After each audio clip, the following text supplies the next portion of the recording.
If I could say, okay, go ahead and put this pipeline through, but oh, by the way, could you keep 75 or 80% of that refined product in the United States?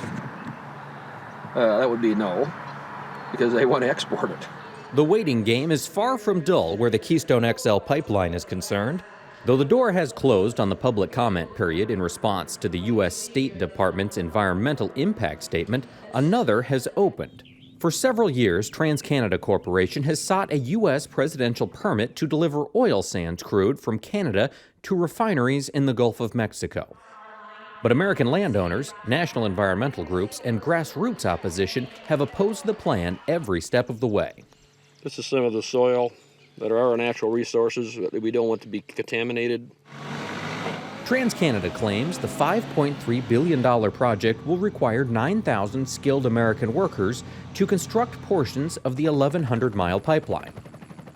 Though assembly of the conduit is already underway in some states, the Nebraska portion has met the most resistance. Because of the route's proximity to environmentally sensitive areas, many voices in the Cornhusker State have come together to be heard. What the hell is the matter here? We are being asked to accept a pipeline and jeopardize our environment for a measly 35 permanent jobs.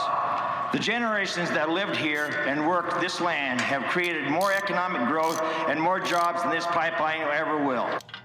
While Nebraska's leadership approved a revised route early this year, opponents held out hope that President Obama would reject TransCanada's request.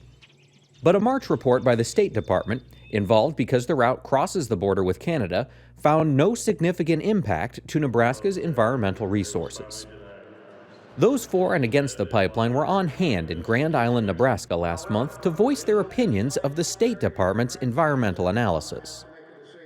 Right now, trains carrying bitumen from the Canadian oil sands are headed to the Gulf Coast. Keystone XL should take many of those barrels off of rails and onto pipelines, which again are the safest method of transporting them.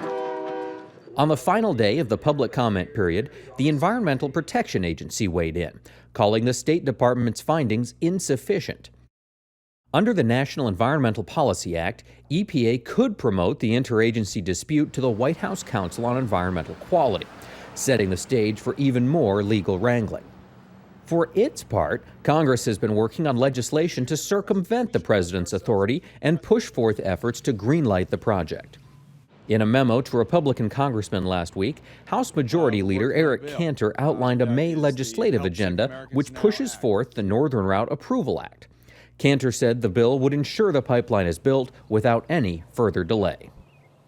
There are 3 pipelines in Nebraska have gone across the aquifer and have done so for over 50 years, and they've done so safely. I mean, when you start thinking through the logistics of that argument, of having an export pipeline that's going through the Gulf of Mexico, it doesn't make economic sense. It doesn't pass the common sense smell test.